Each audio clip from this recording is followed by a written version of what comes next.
প্রিয় শিক্ষার্থীবৃন্দ, আজ মনোবিজ্ঞানের ক্লাসে আপনাদের সাথে আমি উপস্থিত হয়েছি। আজকে আমরা মনোবিজ্ঞানের অষ্টম অধ্যায়ের দ্বিতীয় ক্লাসটি করব। অষ্টম অধ্যায়ের দ্বিতীয় ক্লাসে আমরা পরিসংখ্যান পরিচিতি অধ্যায়ের পৌনঃপুন্য বন্টন বিষয়টি জানব। তো আপনাদের সবাইকে আজকে আমি প্রথমেই স্বাগতম জানাচ্ছি। আমি আপনাদের সাথে আছি আপনাদের ম্যাডাম নাজমুন নাহার মুনমুন, প্রভাষক মনোবিজ্ঞান বিভাগ, ঢাকা কলেজ, ঢাকা।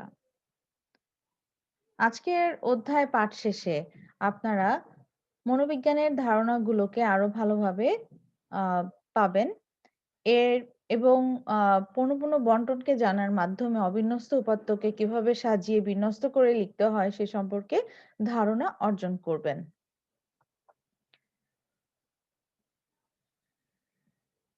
আমরা গত ক্লাসে পরিসংখ্যান এর সংজ্ঞা জেনেছিলাম। আমরা পরিসংখ্যানের সংজ্ঞা জানার পর গত ক্লাসে এর মনোবিজ্ঞানের সাথে পরিসংখ্যানের কি সম্পর্ক আছে, পরিসংখ্যান পাঠ এর প্রয়োজনীয়তা মনোবিজ্ঞানে কি, এগুলো আমরা আলোচনা করেছিলাম। আজকের ক্লাসে এছাড়া আমরা উপাত্তের প্রকারভেদ সম্পর্কে জেনেছিলাম। আজকের ক্লাসে আমরা পৌনঃপুন্য বন্টন সম্পর্কে জানব এবং আমরা পৌনঃপুন্যের বন্টন বা ফ্রিকোয়েন্সি ডিস্ট্রিবিউশন কি করে তৈরি করতে হয় সেটি নিয়ে বিস্তারিত আলোচনা করব।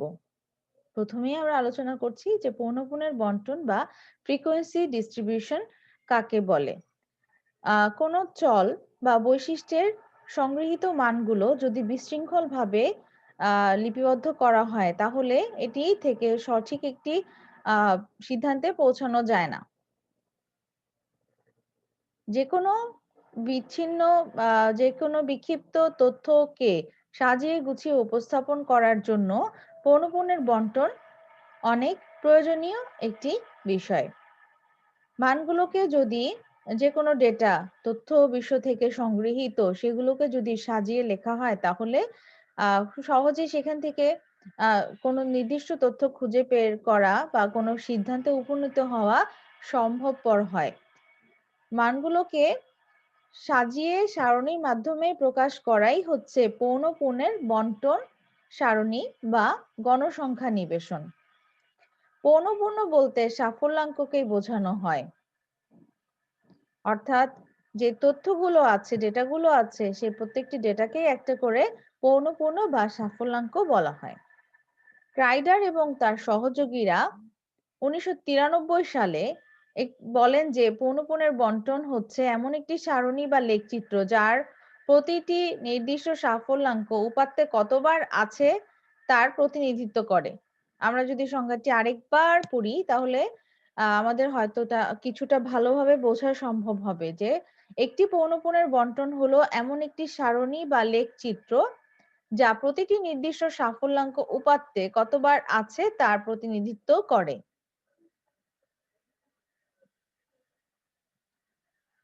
সেন্ট্রোকের একটি সংজ্ঞা আমরা দেখতে পাচ্ছি। 2006 সালে এই সংজ্ঞাটি দেওয়া হয়েছে। এখানে বলা হয়েছে যে পৌনঃপুন্যের বন্টন হলো সচরাচর সর্বোচ্চ থেকে সর্বনিম্ন পর্যন্ত একটি সংখ্যা কতবার আসে উপাত্তসমূহ এমন একটি তালিকা। অর্থাৎ একটি সংখ্যা কতবার আসলো সেই সংখ্যা সেই বারটা কিন্তু তার পাশে লিখিত থাকে।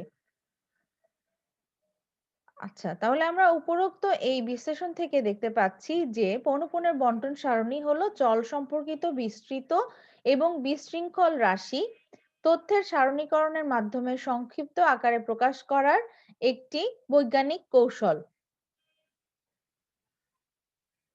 চল হচ্ছে, আমরা চল সম্পর্কে একটু জানি। চল হচ্ছে যেই মানটা পরিবর্তনশীল তাকে আমরা চল বলি, আর যে মানটা পরিবর্তন হয় না সেটাকে আমরা ধ্রুবক বলি। তো পৌনঃপুন্যের বন্টন সারণীর চল সম্পর্কিত বিস্তৃত ও বিশৃঙ্খল রাশি তথ্যের আহ সারণীকরণ বা তথ্যকে একটি সারিতে উপস্থাপন করার মাধ্যমে সংক্ষিপ্ত আকারে প্রকাশ করার একটি বৈজ্ঞানিক কৌশল। এখন আমরা পৌনঃপুন্য বন্টন সারণী তৈরির ধাপসমূহ নিয়ে আলোচনা করব। একটি পৌনঃপুন্য বন্টন তৈরি করতে কয়েকটি ধাপ অনুসরণ করতে হয়। এই যে এখানে প্রথমেই যেটি করতে হয় সেটি হচ্ছে পরিসর নির্ণয় করতে হয়। তারপরে আছে শ্রেণী সংখ্যা নির্ণয়করণ। এরপর শ্রেণী ব্যবধান নির্ণয়করণ বা শ্রেণী ব্যবধান নির্ধারণ, উচ্চ সীমা, শ্রেণীর উচ্চ সীমা এবং নিম্ন সীমা নির্ধারণ, টালি চিহ্ন প্রদান, টালি চিহ্ন সংখ্যায় প্রকাশ। এটি হচ্ছে সর্বশেষ ধাপ। আমরা এখন এই ধাপগুলোকে একটি একটি করে আলোচনা করব। পরিসর নির্ণয় কাকে বলে? পরিসর বলতে বোঝায় যে পৌনঃপুন্য বন্টন সারণী তৈরির জন্য প্রথমে তথ্য সারির বৃহত্তম এবং ক্ষুদ্রতম সংখ্যা খুঁজে বের করা এবং এই বৃহত্তম সংখ্যা থেকে ক্ষুদ্রতম সংখ্যাটিকে বিয়োগ করলে পরিসর পাওয়া যায়।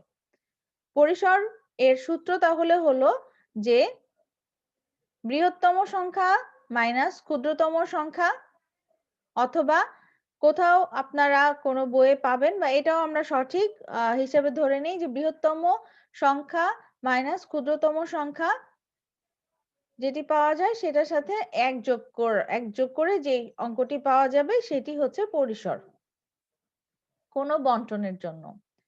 দ্বিতীয়ত আমাদের কাজ হবে বন্টন তৈরির ক্ষেত্রে শ্রেণী সংখ্যা নির্ণয় করা। শ্রেণী সংখ্যা নির্ণয় কোনো বাঁধা ধরা নিয়ম নেই।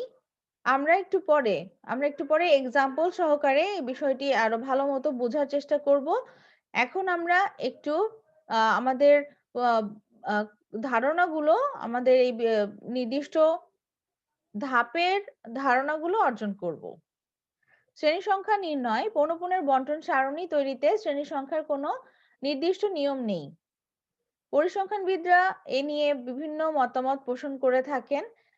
কেউ কেউ বলেন যে 5 থেকে 20 এর মধ্যে শ্রেণী সংখ্যা হতে পারে, আবার কেউ কেউ বলেন যে 10 থেকে 15টি হলেই ভালো। তো এই শ্রেণী সংখ্যা বের করার জন্য যে সূত্রটি অনুসরণ করা হয় সেটি হচ্ছে যে শ্রেণী সংখ্যা সমান পরিসর ডিভাইডেড বাই শ্রেণী ব্যবধান। আমরা অলরেডি জানি যে পরিসর কিভাবে বের করা হয়। পরিসরকে শ্রেণী ব্যবধান দিয়ে ভাগ করলে যদি ভগ্নাংশ থাকে তবে পরবর্তী পূর্ণ সংখ্যাকে শ্রেণীর সংখ্যা ধরা হয়। পরিসরকে শ্রেণী ব্যবধান দিয়ে ভাগ করলে যদি ভগ্নাংশ থাকে তবে পরবর্তী পূর্ণ সংখ্যাকে শ্রেণীর সংখ্যা ধরা হয়। যেমন ভাগফল, যদি পরিসরকে ভাগ করলে শ্রেণী ব্যবধান দিয়ে যদি ভাগফল 12.4 হয় তাহলে শ্রেণী সংখ্যা ধরবো 13। এরপরে 3 নম্বরে শ্রেণীর ব্যবধান নির্ণয় করতে হবে, অর্থাৎ চুজিং ক্লাস ইন্টারভালস। শ্রেণী ব্যবধান নির্ধারণের সাধারণত একটি নিয়ম মানতে হয়। সেটি হচ্ছে যে 2, 3, 5, 10 এবং 20 কে শ্রেণী ব্যবধান হিসেবে ধরা হয়। শ্রেণী ব্যবধান নির্ণয়ের সূত্র হলো, শ্রেণী ব্যবধান হচ্ছে পরিসরকে শ্রেণী সংখ্যা দিয়ে ভাগ করলে শ্রেণী ব্যবধান নির্ণয় করা যায়। 2, 3, 5, 10 এবং 20 কে শ্রেণী ব্যবধান হিসেবে ধরা হয়। এই জিনিসটা আমাদের একটু মনে রাখতে হবে। আমরা যদি পরিসরকে শ্রেণী সংখ্যা দিয়ে ভাগ করি তাহলে আমরা শ্রেণী ব্যবধানটা পেয়ে যাই। ধরি পরিসর 60 এবং শ্রেণী সংখ্যা হচ্ছে 12। এখানে তাহলে শ্রেণী ব্যবধান হবে বা 60 কে 12 দিয়ে ভাগ করলে 5 হয় 5। এখানে 3 কে শ্রেণী ব্যবধান না ধরা উত্তম হবে, কেননা শ্রেণী সংখ্যা হবে 20। পরিসংখ্যানবিদদের মতে শ্রেণীর সংখ্যা 10 থেকে 15 হলে ভালো। তাই উপরোক্ত বর্ণিত অঙ্কসমূহ হতে এমন একটিকে শ্রেণী ব্যবধান হিসেবে ধরতে হবে যেন শ্রেণী সংখ্যা 10 এর কম না হয় এবং 15র বেশি না হয়। শ্রেণীর উচ্চ সীমা এবং নিম্ন সীমা নির্ধারণ। অনেক পরিসংখ্যানবিদরা শ্রেণীর উচ্চ সীমা হিসেবে ছোট সংখ্যা দিয়ে আরম্ভ করে। আবার যেমন ছোট সংখ্যা যদি 31 হয়, শ্রেণী ব্যবধান 5 হয়, তাহলে প্রথম শ্রেণী হবে 31 থেকে 35। আবার অনেকে ছোট সংখ্যাকে আরম্ভ সংখ্যা ধরতে চান না, তারা শ্রেণী ব্যবধান বড় সংখ্যা থেকে শুরু করেন। যেমন উপরের শ্রেণী বা গুণিতক সংখ্যাকে আরম্ভ সংখ্যা ধরেন, সেটা হচ্ছে 30 থেকে 34। টালি চিহ্ন প্রধান। এই ধাপে প্রতিটি শ্রেণীতে কয়েকটি পৌনঃপুন্য আছে গণনা করে নেওয়া হয়। এটি ধরার সুবিধাজনক পদ্ধতি হলো একটি সাফল্যাঙ্ক লক্ষ্য করা এবং সেটি যেই শ্রেণীর অন্তর্ভুক্ত সেই ঘরে একটি টিক চিহ্ন প্রদান করা। মোট 50টি সাফল্যাঙ্ক থাকলে টালি চিহ্নের মোট সংখ্যাও 50টি হবে। তবে 5টি টালি চিহ্ন আহ সংখ্যা 5 এর প্রথম, দ্বিতীয়, তৃতীয়, চতুর্থ টালি চিহ্ন দেওয়ার পরে পঞ্চম যে টালি চিহ্নটি দিতে হয় সেটি একইভাবে দিতে হয় না, সেটি একটু ভিন্নতা রয়েছে। আপনারা আপনাদের এখানে দেখতে পাবেন যে প্রথম 4টি টালি চিহ্ন একভাবে এবং পঞ্চম টালি চিহ্নটি ক্রস করে 4টিকে অতিক্রম করে। এভাবে সবগুলো সাফল্যাঙ্ক গণনা করে টালি চিহ্ন প্রদান করতে হবে। তারপরে আমরা একটি ফ্রিকোয়েন্সি ডিস্ট্রিবিউশনের সর্বশেষ ধাপে টালি চিহ্নকে সংখ্যায় প্রকাশ করতে পারি। এক্ষেত্রে টালি চিহ্নগুলোকে গণনা করলে একটি নির্দিষ্ট শ্রেণী শ্রেণী সংখ্যার শ্রেণী ব্যবধানের মধ্যে কতটি পৌনঃপুন্য রয়েছে বা সাফল্যাঙ্ক রয়েছে সেটি কিন্তু গণনা করা সহজ হয় এবং টালি চিহ্ন থেকে সরাসরি দেখে এইটি সংখ্যার মাধ্যমে প্রকাশ করা যায় এবং সবগুলো সংখ্যা প্রকাশ করার পরে সবগুলো শ্রেণী সংখ্যার সবগুলো টালি সংখ্যা প্রকাশ এর যোগফল কিন্তু আমাদের মোট সাফল্যাঙ্ক হবে। এটা আমরা আলাদা কলামে উপস্থাপন করব।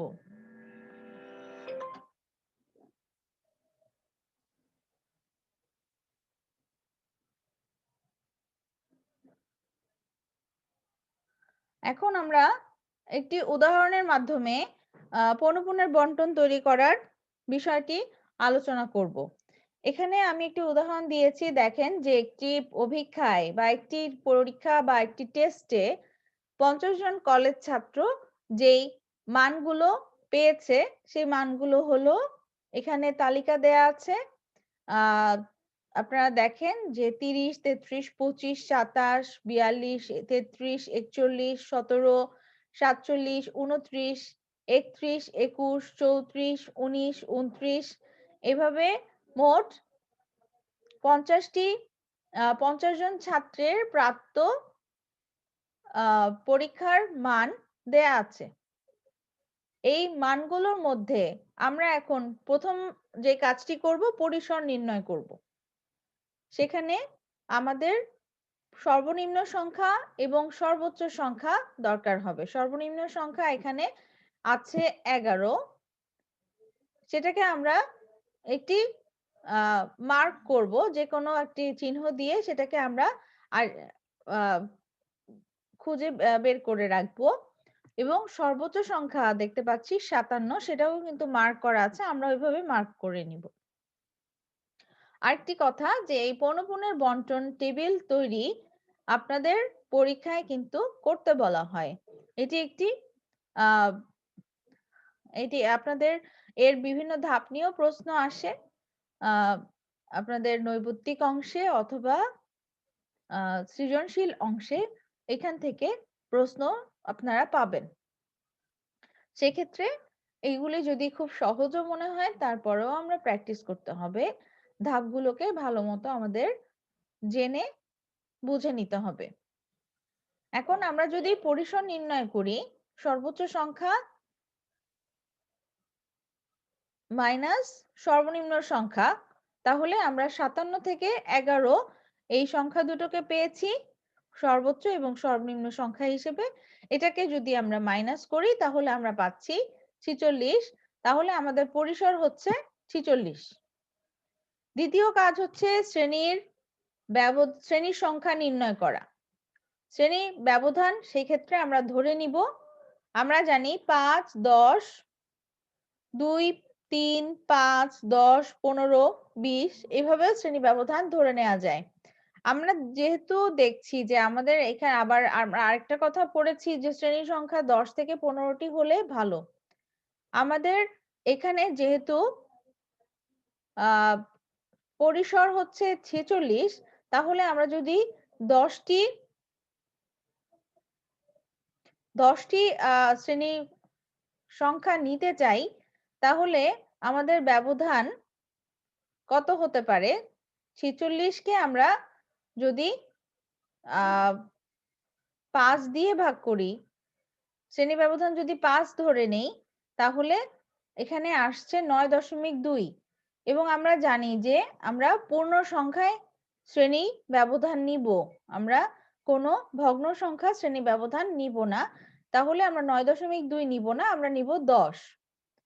এখানে আমরা পেলাম শ্রেণী সংখ্যা কতটি। এখন আমরা যদি শ্রেণী ব্যবধান দেখতে চাই, তাহলে আমরা আবারও একইভাবে 46 কে 9.2 দিয়ে ভাগ করলে আমরা কিন্তু 5 পাচ্ছি।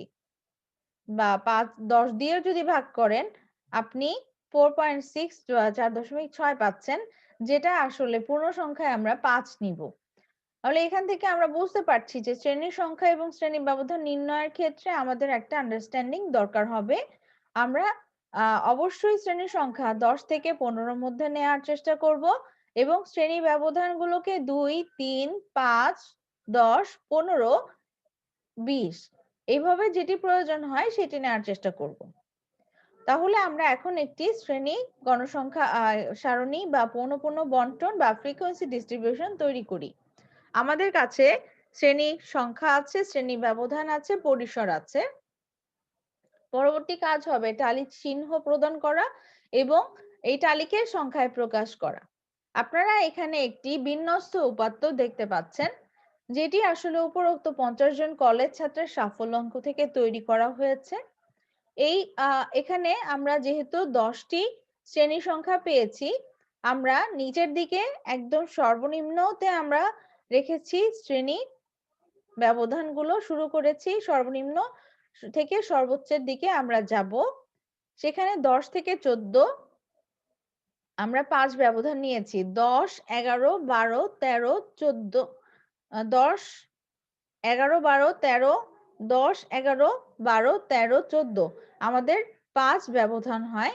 এভাবে আমরা আবারও কিন্তু 14 পর্যন্ত নিলাম। আবারও শুরু করলাম 15, 16, 17, 18, 19 আমরা আবার 19 থেকে শুরু করলাম। তাহলে আমরা এভাবে করে 10 থেকে 14, 15 থেকে 19, আবারও 20 থেকে 24 প্রতিটি 5 করে ব্যবধান নিয়ে আমরা শ্রেণী ব্যবধানগুলো লিখব। প্রথম কাজ এটা। তারপর আমরা দেখব যে আমাদের আমাদের সাফল্যাঙ্কগুলো 50 জন ছাত্রের সাফল্যাঙ্কগুলো থেকে আমরা এখন টালি চিহ্ন প্রদান করব। প্রথমে আছে 30। 30 কোন ঘরে পড়ে? 30 পড়ে 30 থেকে 34 এই ঘরে। এখানে আমরা একটা টালি চিহ্ন প্রদান করলাম। তারপরে 33 কোন ঘরে পড়ে? সেই শ্রেণীতে আমরা আবার টালি চিহ্ন প্রদান করলাম। 25 কোন ঘরে পড়ে? এই শ্রেণীতেও আমরা টালি চিহ্ন প্রদান করলাম। এভাবে করে আমরা টালি চিহ্ন প্রদান করছি, কিন্তু আমাদের কিন্তু লক্ষ্য রাখতে হবে যে 4টি টালি চিহ্ন প্রদান করার পর যদি পঞ্চম টালি চিহ্ন কোথাও প্রদান করতে হয়, তাহলে সেটা 4টি টালি চিহ্নকে ক্রস করে যাবে। এতে আমাদের বোঝা খুব সহজ হবে যে এখানে একটি 5টির সেট আছে এবং যে কয়টি 5টির সেট থাকবে তাহলে 5, 10, 15 আমাদের চোখে কিন্তু দেখতে অনেক সহজেই সেটা আমরা দেখতে পারবো। এভাবে আমরা প্রত্যেকটি সংখ্যাকে আমাদের টালি চিহ্ন দ্বারা আমাদের পৌনঃপুন্য বন্টনে উপস্থাপন করব। এরপর আমরা টালি চিহ্নকে গণনা করে পৌনঃপুন্য ঘরে আমরা সেই সংখ্যায় সেগুলোকে প্রকাশ করব। যেমন আমরা দেখতে পাচ্ছি 50 থেকে 59 এখানে দুটি টালি চিহ্ন রয়েছে, তাই পৌনঃপুন্য হয়েছে 2। 50 থেকে 55 থেকে 59, আচ্ছা 50 থেকে 54 তে একটি টালি চিহ্ন আছে, একটি সংখ্যা ছিল আমাদের এখানে সারণীতে এবং 50 থেকে 59 এর মধ্যে 50 থেকে 54 এর মধ্যে